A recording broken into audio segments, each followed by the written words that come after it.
Hello friends, आपका स्वागत है हमारे चैनल डार्क साइड में।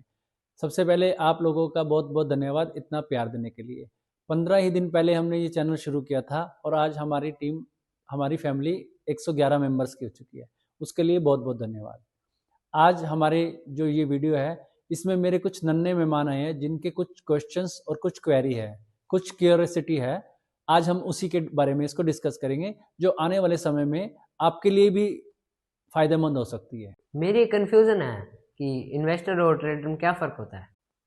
वेरी गुड प्रथम, आपने बहुत ही अच्छा सवाल किया है। आज मैं आपको यही सवाल का जवाब देने जा रहा हूँ, जो मेरे व्यूवर्स के लिए भी आने वाले समय में जरूरी हो सकता है।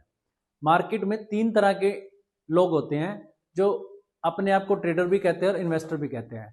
अब मैं आपको बता रहा हूँ कि एक एग्जाम्पल के तरीके से बता रहा हूँ कि कैसे 3 तरह के लोग होते हैं। पहला है हेमंत, दूसरा है ऐसी है। अगर आपको अच्छे से लिखना आता है तो आप आके लिख के दिखाओ ना हमें। वाओ काव्या, आपकी राइटिंग तो बहुत अच्छी है। मेरी भी राइटिंग पहले बहुत गंदी थी। मैंने कैलीग्राफी विद काव्या को ज्वाइन किया, वहां से मेरी राइटिंग बहुत इम्प्रूव हो गई। क्या मैं भी ऐसी राइटिंग कर सकता हूँ? हाँ, आप भी काव्या कैलीग्राफी को ज्वाइन करो और आपकी राइटिंग भी बहुत अच्छी हो जाएगी। ये कैसे ज्वाइन कर सकते हैं? इसका लिंक डिस्क्रिप्शन में डाल दिया है, बस आपको उस नंबर से कांटेक्ट करना है। Very good, thank you Kavya. ठीक है, देखिए एग्जाम्पल मैं बताता हूँ। जैसे ये हेमंत है, इन्होंने मुझसे चांदी ली 3,10,000 रुपये में, और रजत ने ली 3,18,000 रुपये में, और अमित ने ली 3,25,000 में। अब ये चांदी वेरी नेक्स्ट डे होगी 3,85,000 रुपये। अब मैंने जब चांदी 3,85,000 हो गई तो हेमंत को कॉल किया, तो हेमंत ने मुझे कहा कि भैया मैं आपको थोड़ी देर में बताता हूँ। फिर मैंने रजत को कॉल किया कि चांदी 3,85,000 बिक गई है, तो रजत ने भी कहा मुझे मैं आपको थोड़ी देर में बताता हूँ। अब बात मैंने अमित को की, तो अमित ने कहा भैया मैंने तो चांदी देखनी ही छोड़ दी है। मैंने कहा ऐसा क्या है, अभी तो आपको 2 दिन में ही लगभग आपको 70,000 रुपये 60,000 रुपये का प्रॉफिट हो रहा है। तो अमित ने कहा भैया ये चांदी मैंने ट्रेडिंग के लिए नहीं ली है, मैंने ये अपनी नेक्स्ट जनरेशन के लिए है। हो सकता है मैं इसकी तरफ 8 से 10 साल देखूं भी मत। अब मैंने फिर हेमंत का कुछ देर में कॉल आया, तो मैंने कहा हेमंत भाई चांदी 3,85 की बिक्री है। तो उसने मुझे कहा कि भैया मेरी चांदी बेच दो। तो मैंने हेमंत की चांदी 3,85,000 में बेच दी।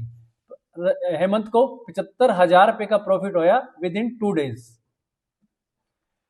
अब बात करूं मैं रजत की, तो रजत ने कहा कि भैया नहीं, मैं अभी चांदी देखूंगा। तो उससे नेक्स्ट डे चांदी जब 4.25 लाख रुपए का हाई लगा, तो तब चांदी बिक रही थी 4,05,000 रुपए में। रजत को मैंने फोन किया कि भाई चांदी 4,05,000 रुपए में बिक रही है। रजत ने कहा नहीं भैया अभी मैं थोड़ा और वेट करूंगा। जब शुक्रवार को चांदी गिरनी शुरू हुई तो 3,75 पर आई, तब रजत का फोन आया भैया अभी चांदी क्या रेट है। मैंने कहा रजत भाई चांदी 3,75,000 रुपए की बिक रही है। तो कहता है भैया 4,05,000 की बिकवा दो। मैंने कहा भाई जब रेट आएंगे तब मैं आपकी चांदी 4 लाख में बिकवा दूंगा। धीरे धीरे वो शाम तक चांदी 3,29,000 पर आ गई, पर रजत ने नहीं बेची। आज चांदी का रेट लगभग 2,55,000 से लेके 2,60,000 रुपए है। अब इन तीनों में मैं आपको बताता हूं कि कौन इन्वेस्टर है कौन ट्रेडर है। इसका जवाब आप देंगे। क्या काव्या जी आप बताना चाहेंगे इसमें से आपको कौन ट्रेडर और कौन इन्वेस्टर लगते हैं? मुझे अमित इन्वेस्टर लगते हैं और रजत और हेमंत ट्रेडर लगते हैं। काव्या आपका जवाब तो सही है, पर मैं इसके पीछे का लॉजिक बताता हूं। अब इसमें जो रजत हैं वह ट्रेड थे तो ट्रेडर, पर मजबूरी में इन्वेस्टर बन गए हैं, क्योंकि वह अपने जो चांदी है लॉस में नहीं बेचना चाहते हैं। अब मैं बात करूं हेमंत की, तो उसका विजन बिल्कुल क्लियर था कि मैं ट्रेडिंग करने आया हूं, मुझे 2 ही दिन में 75,000 रुपए का प्रॉफिट आ रहा है। तो हेमंत ने अपना प्रॉफिट बुक कर लिया। अब जो अमित जी हैं उनका भी विजन बिल्कुल क्लियर था कि उन्होंने लॉन्ग टर्म के लिए लिया है, तो वह डेली डेली चांदी को देख ही नहीं रहे हैं। उनका व्यू 8-10 साल का है, तो उनके लिए भी कोई प्रॉब्लम नहीं है। अब बात करूं जो हेमंत जो ये रजत जैसे ट्रेडर हैं, उनका विजन क्लियर नहीं होता है। उन्हें यही नहीं पता होता कि भी हमें कब चांदी लेनी है, हम ट्रेडर हैं या इन्वेस्टर हैं। तो उन्होंने अच्छा खासा प्रॉफिट भी देखा और अब अच्छे खासे लॉस में बैठे हैं, और मजबूरी में वो ट्रेडर से इन्वेस्टर बन गए हैं।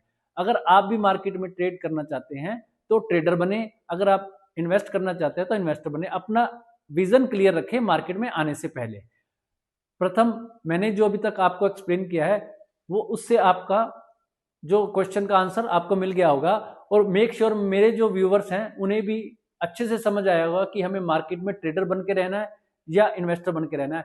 वे अपना विजन क्लियर रखेंगे तो मार्केट से पैसा कमाएंगे। मार्केट डेली आपको पैसा दे के जाएगी। मेरी भी एक कंफ्यूजन है, गोल्ड और सिल्वर अप एंड डाउन क्यों होते हैं? अब बात करें हम काव्या के क्वेश्चंस की कि मार्केट में जो गोल्ड सिल्वर या कोई भी शेयर्स है वो अप एंड डाउन क्यों होते हैं। उसके दो तरीके होते हैं। अगर मार्केट में डिमांड ज़्यादा है और सप्लाई कम है तो रेट अप जाएंगे, और अगर डिमांड कम है और सप्लाई ज़्यादा है तो रेट डाउन आएंगे। इसके अलावा कुछ मार्केट में फंडामेंटल्स भी होते हैं और कुछ न्यूज़ का इफेक्ट पड़ता है। जैसे कि अभी गोल्ड एंड सिल्वर के बारे में बात करेंगे। गोल्ड एंड सिल्वर में जैसा कि बात करेंगे, आजकल गोल्ड एंड सिल्वर में काफ़ी बड़े अप एंड डाउन आ रहे हैं। गोल्ड की डिमांड जो बढ़ रही है वो है सेंट्रल बैंक की बाइंग, और जो सिल्वर है उसमें जो ईवी और सोलर्स में उसकी परचेजिंग थी के लिए परचेजिंग थी। पर अभी जो फिलहाल में क्या है कि एक ट्रेड वॉर चल रहा है यूएसए और चाइना के बीच में। हमारे ट्रंप जी हैं जो, वह जब भी कोई नेगेटिव कमेंट करते हैं चाइना के लिए तो सिल्वर और गोल्ड अप हो जाते हैं। और अभी उन्होंने 3 डेज पहले ही एक चाइना के अगेंस्ट कमेंट किया था कि वह हमें मिनरल्स नहीं दे रहा है, जिसकी वजह से हमारे यहाँ पे जो है इंडस्ट्री है वो ठप हो रही है। अभी 2 दिन पहले ही ट्रंप जी ने चाइना से कहा है कि एग्रेशन में ऐसे वर्ड निकल जाते हैं, हम मिल बैठकर इसको सॉर्ट आउट कर लेंगे। इसी वजह से सिल्वर पिछले 3 दिन में डाउन आई है। अभी बात करें जो गोल्ड कल बढ़ा है तो वह ईरान और यूएसए के जो वॉर के बारे में था, इस वजह से वो बढ़ा है। अब जो न्यूज़ आ रही है कि ईरान और यूएसए में सॉर्ट आउट हो जाएगा, जिसकी वजह से शायद मंडे को गोल्ड डाउन खुले।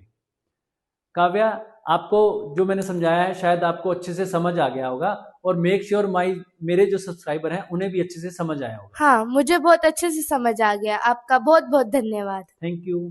और ऐसे ही आप हमारी वीडियो से जुड़े रहें, हम आपको आगे ऐसे भी नॉलेजफुल वीडियो देते रहेंगे। अगर आपको हमारी वीडियो अच्छी लगती है तो लाइक एंड शेयर करें। धन्यवाद।